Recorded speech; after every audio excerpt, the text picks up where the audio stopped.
Chosen one. You almost skipped today. You almost let it pass as just another Wednesday, just another grey, mundane middle of the week, a day to be survived, a day to push through so you can finally get to the weekend. But I need you to stop right where you are, take a deep breath and listen, because this Wednesday is not an accident. You did not stumble onto this video by chance. Your algorithm did not suggest it to you randomly. This is a divine interruption, an appointment that was written in the calendar of heaven before you were even born. We live our lives waiting for the big moments. We wait for the Friday breakthrough. We wait for the Sunday miracle. We wait for the year-end transformation. And because we are looking so far ahead, we walk right past the small, quiet spaces where God is actually doing His work. Wednesday is the middle. It is the space between the promise and the fulfillment. It is the day when nothing seems to be changing and the fatigue of the week is setting in. But what if I told you that God decided today will be your best day ever? Not because your external circumstances will suddenly become perfect, but because today God is activating something inside your spirit that will shift the trajectory of your entire life. Do not skip this day. Do not let the routine of this Wednesday blind you to the glory of what is being prepared right now. There is a shift coming, a subtle, quiet, yet unstoppable rearrangement of your circumstances. While you were sleeping last night, God was already working. He was setting tables in the wilderness. He was moving obstacles out of your way. He was preparing the hearts of people who will speak your name in rooms you haven't entered yet. This is the prophetic alert, the warning to not let the enemy rob you of the value of today by keeping your eyes locked on tomorrow. Chosen one. If you can feel the truth of this in your spirit right now, if you know that this day is not just another Wednesday, I want you to do something to register this in the spiritual realm. Type the word Wednesday in the comments below. Do it right now. Write Wednesday, not as a technical reaction, but as a declaration of faith, a statement that says, God, I am here. I am present. I am showing up for my appointment today. Type it and then stay with me, because what God has decided for you today is larger than you can imagine. Let us look at what Psalm 118, verse 24 actually says. This is the day the Lord has made. Let us rejoice and be glad in it. Notice the words carefully. It does not say that will be the day. It does not say when the battle is won, that is the day. It says, this is the day. This Wednesday, with all its quietness, with all its routine, this is the day the Creator of the universe sat down and designed specifically for you. He chose the light that would wake you up. He chose the breath that is in your lungs right now. He chose the step you're about to take. But I know how you feel. By the time Wednesday morning arrives, the exhaustion of the week has already settled in. Monday was hard. Tuesday was a struggle. You spent those days fighting battles you didn't ask for. You carried weights that were too heavy for you. And now you are sitting in the middle of the week, feeling spiritually dry and physically tired. The enemy wants you to believe that today is just a day of survival. He whispers that you just need to get through it. He wants you to keep your head down, to stay numb, and to miss the miracle. But God has a different plan. Think back to last night, the silence of Tuesday night. For many of you, it was not a peaceful night. It was a night of intense spiritual heavy-handedness. You tossed and turned, wondering why your mind was racing, why doubts that you thought you had conquered suddenly came back to whisper in the dark. This is the signature of the threshold. The enemy knows when a divine appointment is scheduled on the calendar of heaven. He cannot delete the appointment, so he tries to exhaust you the night before, so you will sleep right through it. He wants you to wake up on Wednesday morning so tired, so emotionally drained, that you treat the day as something to escape rather than something to enter. If you faced that heavy silence last night, do not be discouraged. It was the confirmation that today holds a package with your name on it. Wednesday is the threshold. It is the hinge upon which the door of your week swings. If you can change your posture today, if you can shift from survival to expectation, you will watch the door open to a completely new season. The threshold is always the place of greatest resistance. That is why Wednesday feels so heavy. It is because you are standing at the boundary line. Behind you is the struggle of the past. Ahead of you is the fulfillment of the promise. And right here, in the middle, is where the decision is made. And this is what God has already decided about your Wednesday. He decided that today, the struggle stops being your master. He decided that today, your dry bones will live. He decided that today, the quiet confidence of His presence will override the noise of your anxiety. You do not have to fight for this.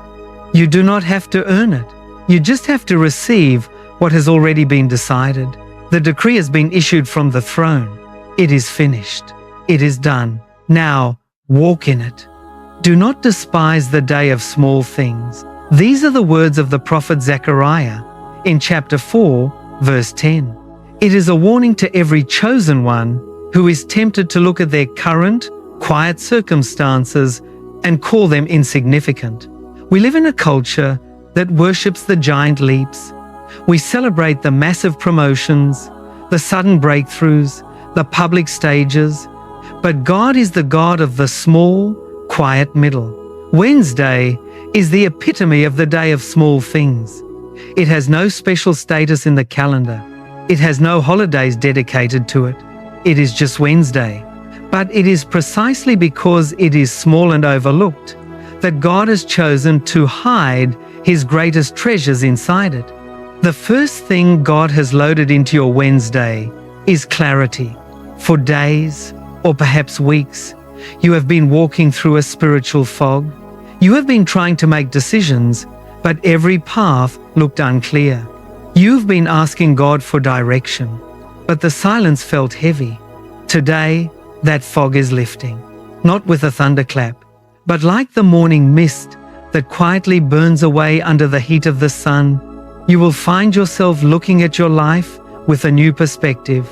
You will suddenly understand what needs to be let go. You will see the truth about situations that have kept you bound in confusion. This is the clarity of Wednesday. This is why there is a battle for your focus today. Have you noticed how Wednesday is often filled with small, irritating distractions? A sudden argument over nothing. A notification that derails your peace. A meeting that feels completely pointless but drains your energy. These are not random events. They are tactical strikes designed to steal the clarity that God has allocated for your Wednesday. The enemy knows that if you are distracted, you will not notice the doors that are being unlocked for you. If your mind is cluttered with irritation, you cannot hear the still, small voice of the Spirit directing your steps. Protect your focus today. Guard your peace. When the distraction comes, recognize it for what it is, a sign that you are close to the treasure. The second thing loaded into today is strategic favor.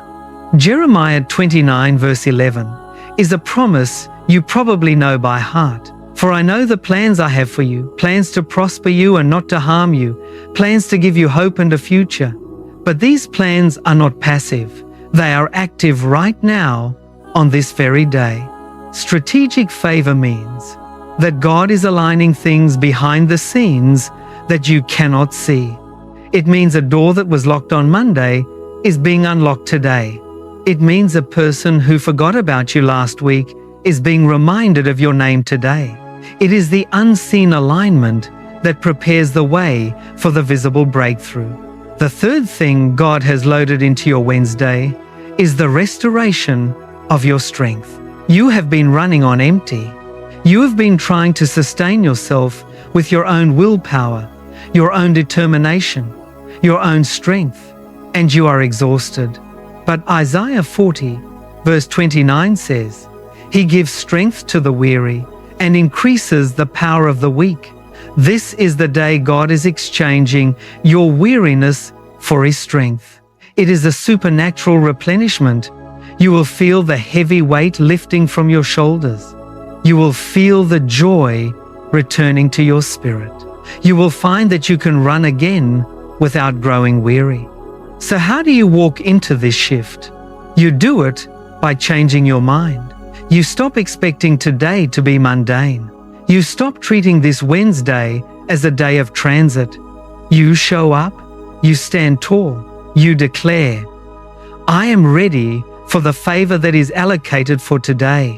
When you walk through your day with this expectation, you create space for the divine to break into the natural. You notice the small promptings. You hear the quiet voice of the Spirit. You step into the opportunities that others walk right past. But we must talk about the danger of the middle. There is a reason the enemy works so hard to keep you discouraged on Wednesday. It is because he knows that if he can make you quit in the middle, you will never see the end. Wednesday, fatigue is a real spiritual attack. It is the whisper that says, you have worked so hard and nothing has changed. Why keep trying? Just settle. Just conform. Just survive. The world calls it hump day. They have turned the middle of the week into a joke, a mountain to climb just so you can slide down into the weekend. But this is a subtle trap of the enemy to keep you in a cycle of stagnation. If you look at Wednesday as just a hump to get over, you reduce your life to a series of weekly loops. You live for the 2 days of rest, and you sleepwalk through the 5 days of preparation. This is not the portion of the chosen one. God did not design you to live in a loop of waiting for the weekend. He designed you to walk in dominion every single day. The enemy wants you to despise Wednesday, because if you despise the middle, you will never value the process. And without the process, the palace remains a dream. But God is watching the middle. He does not just watch the finish line. He watches the steps you take when no one is cheering. Your character is not built in the palace. It is built in the wilderness. It is built in the quiet, unseen Wednesday moments where you choose to be faithful even when it feels like nothing is happening. Every prayer you pray today matters. Every decision to choose integrity today matters. Every step of obedience today is a brick in the foundation of your future. Chosen one. If you are still here with me, if you are refusing to let the fatigue of the middle take your promise, I want you to type the word Wednesday once again. Do not skip this. Type it as a sign of your endurance, a sign that you are standing firm, refusing to yield to the weariness of the week.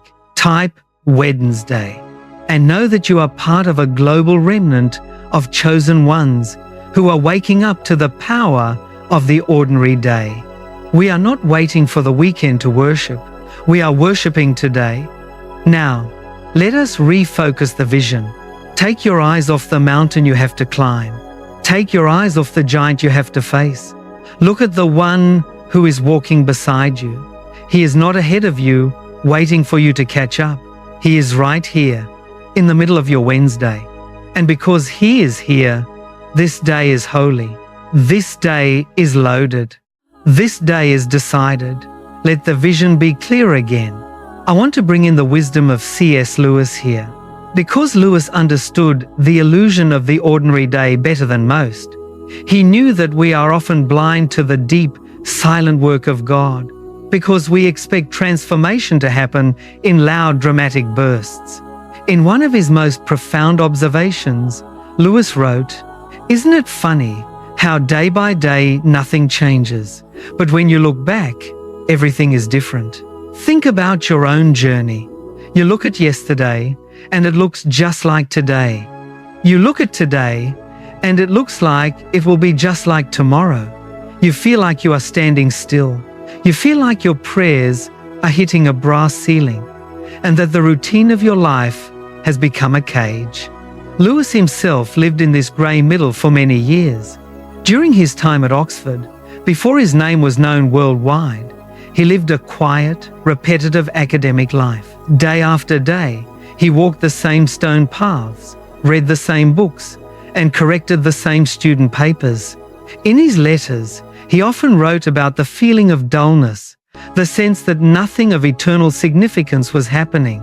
He wrote to his friend Arthur Greaves about the struggle to find God in the routine of a Tuesday afternoon or a Wednesday morning. Yet, it was in those very years of grey middle that the seeds of Narnia and mere Christianity were being quietly watered. If Lewis had given up during his academic Wednesdays, if he had dismissed those quiet years as wasted, we would not have the treasury of his wisdom today. Your quiet Wednesday is not a waste. It is the watering of your seeds. In his letters, Lewis wrote extensively about the dull periods of the Christian life. He warned that the emotional highs of Sunday are easy to navigate, but the real test of faith happens in the dry, ordinary days of the week. He noted that it is during the routine, when we feel no emotional connection to God, that our faith is actually being tested and proved. He wrote, "The value of a prayer is not in the warmth of the feeling it produces, but in the obedience of the heart that offers it." When you pray this Wednesday morning and you feel nothing, no goosebumps, no sudden rush of emotion, do not think that your prayer is not heard. In fact, that is when your prayer is most powerful. It is because you are praying out of obedience, not out of emotion. You are showing up for your appointment even when it feels like a duty. That is the faith that moves mountains. But God does not work on our timeline. He is working in the invisible spaces, building the change day by day, step by step, Wednesday by Wednesday. The growth of a tree is silent. The rising of the tide is quiet. And the rebuilding of your life is happening in the moments you are tempted to call ordinary. In Time's Mere Christianity, Lewis used another powerful metaphor to describe this process.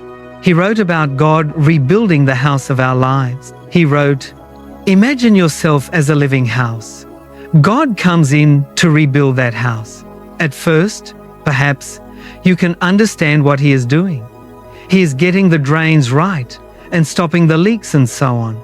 You knew that those jobs needed doing, and so you are not surprised. But presently, He starts knocking the house about in a way that hurts abominably and does not seem to make any sense. What on earth is He up to?" The explanation is that He is building quite a different house from the one you thought of, making a new wing here, putting on an extra floor there, running up towers, making courtyards. You thought you were going to be made into a decent little cottage. But He is building a palace. He intends to come and live in it Himself. This rebuilding does not happen on the mountaintops. It happens on the quiet, ordinary Wednesdays of your life. It happens when He is knocking down the walls of your old thinking. It happens when He is digging the deep foundations of your patience and trust. When the hammer strikes today, when the delay hurts, do not complain about the noise and the dust. It is the sound of the palace being built. It is the evidence that the architect is active in your life. And this is why the hardships you have faced this week are not empty. They are the tools of construction. Lewis also wrote, "Hardships often prepare ordinary people for an extraordinary destiny."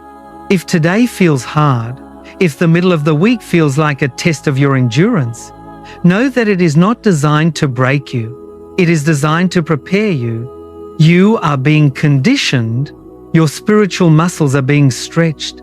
Your capacity to hold the glory that is coming is being expanded.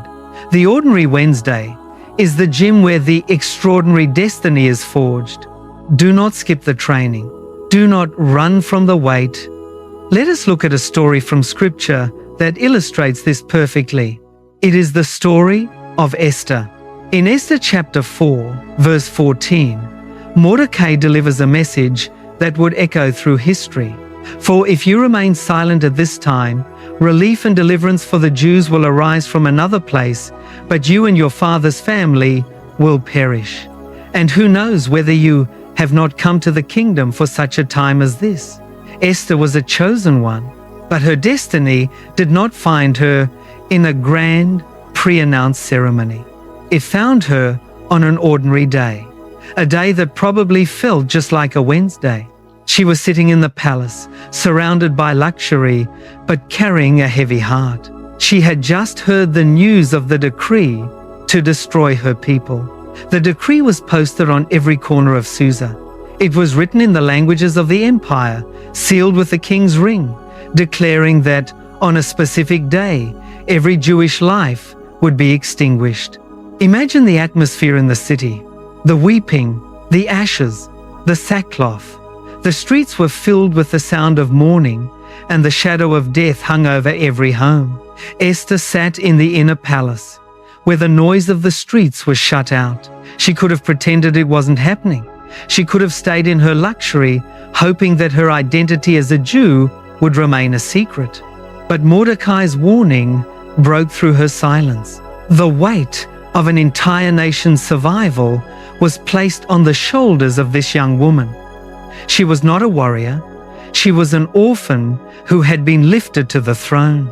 And now, on a completely ordinary day, she had to decide if she would lay down her life for her people. There was a profound silence before Esther spoke. The law said that anyone who went to the king without being summoned would be put to death unless the king held out his golden scepter. And the king had not summoned Esther for 30 days. She was being asked to risk her life on an ordinary day. She was being asked to step out of the shadows and walk into the court. The temptation to stay silent was immense. The voice of fear whispered, "Keep your head down. Protect yourself. Wait for a better day. Don't make a scene." She lay awake, replaying the arguments, wondering if she was enough, if she was truly chosen for this.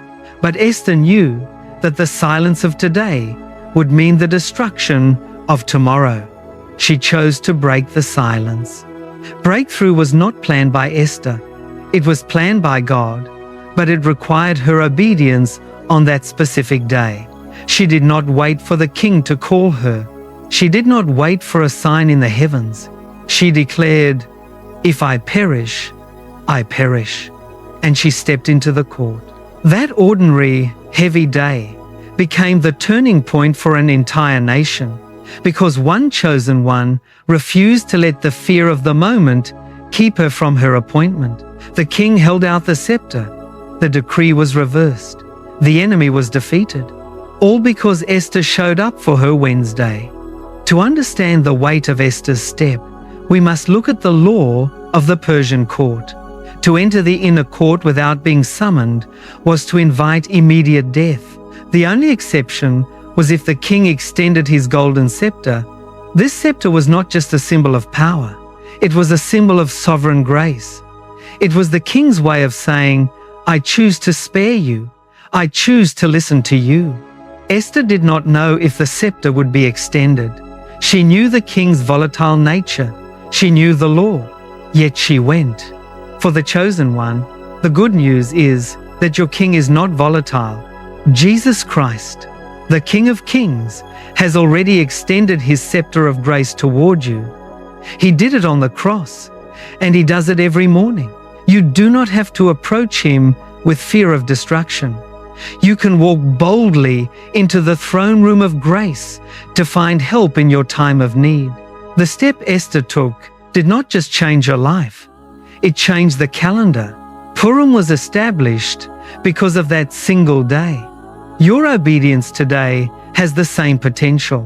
You might think that your decision to pray this Wednesday, to forgive your enemy, to speak the truth, or to stand firm in your calling is small, but it is the hinge upon which your family's future turns. When you step forward in obedience, you set off a chain reaction in the spiritual realm that will be felt for generations. Do not allow the ordinary look of this day to fool you. This is your Susa moment, chosen one. You are standing in Esther's courtyard today. Your Wednesday is the day of decision. It is the day you choose whether to stay silent and hidden in your comfort zone or to step out in faith. The enemy wants you to believe that your small actions today don't matter. He wants you to believe that you are powerless. But who knows whether you have not come to this moment, to this specific day, for such a time as this. Do not let the fear of the outcome keep you from taking the step. The king is holding out the scepter. The favor is already set. Step forward. The steps of a good man are ordered by the Lord. This is the promise of Psalm 37, verse 23. And if your steps are ordered, then the day in which you take those steps is also ordered. Wednesday is not a random detour. It is an ordered step. The meeting you have today, it is ordered. The conversation that feels like a distraction, it is ordered. The moment of quietness where you are alone with your thoughts, it is ordered. When you realize this, you stop drifting. You start walking with purpose. You look at every interaction, every obstacle, and every quiet space as a setup for the glory of God to be revealed. Every day has its own weight in the spiritual scales. We tend to think that only the days when we make big choices are the ones that matter. But the Bible shows us that God weighs the quiet days just as heavily. It was on an ordinary day that David was called from the sheepfold. He wasn't looking for a crown. He was just tending his father's sheep. He was doing his routine. It was on an ordinary day that Elisha was plowing the field with 12 yoke of oxen. When Elijah threw his mantle over him, he was just doing his work. It was on an ordinary day that Peter, Andrew, James and John were mending their nets by the Sea of Galilee when Jesus walked by and said, "Follow me." They were just doing their routine. They did not know that their ordinary day would be their best day. They did not know it would be the day their destiny began. If they had skipped their routine, if David had abandoned the sheep, if Elisha had refused to plow, if the fishermen had stayed home, they would have missed the king. Do not abandon your post today. Your appointment is hidden in the middle of your routine. But how do you activate this ordered day? You do it by showing up with active expectation. You do not wait for things to go well to decide to be happy. You decide beforehand. You wake up and declare, "This is the day the Lord has made. I will rejoice. I expect favor. I expect clarity. I expect restoration." This is not positive thinking. This is alignment with the Word of God. It is the declaration that you trust the architect more than the circumstances. When you expect the best, you prepare your heart to receive it. You create a landing pad for the blessings of God. To activate today, you must also drop the baggage of yesterday, Monday's disappointment, Tuesday's conflict, the mistakes you made last week, the regrets you have been carrying. Let them go. You cannot walk into the new thing God is doing today if you are still carrying the corpse of yesterday. His mercies are new every morning. They are new this Wednesday morning. Receive the fresh grace. Forgive yourself. Forgive those who hurt you. And walk light. In Times Mere Christianity, C.S. Lewis wrote about the deep, unsatisfied desires we carry. He wrote, "If I find in myself a desire which no experience in this world can satisfy, the most probable explanation is that I was made for another world." This Wednesday, you might feel a restlessness in your spirit, a hunger that the routine of this day cannot fill, a longing for something deeper, something more real. Do not try to numb that hunger. Do not try to fill it with the cheap distractions of this world. That hunger is the homing beacon of your soul. It is the reminder that you are a chosen one made for eternal things. Let it draw you closer to God today, because now is the acceptable time. Behold, now is the day of salvation. This is the urgent call of 2 Corinthians chapter 6, verse 2. Do not put off your encounter with God. Do not say, I will seek Him on Sunday. Do not wait for the weekend to surrender. Now is the moment. This Wednesday, right now, as you are listening to these words, God is standing at the door of your heart, knocking. Open the door. Let Him in. Let today be the day of your restoration. Chosen one. If you are ready to receive the fullness of this day, I want to pray with you. Let us go before the throne together. Father, I thank you for the chosen one who is listening to this right now. I thank you that you did not allow them to skip this day. You did not allow them to pass by their appointment. I pray that right now, in this Wednesday moment, you would release a supernatural peace into their room.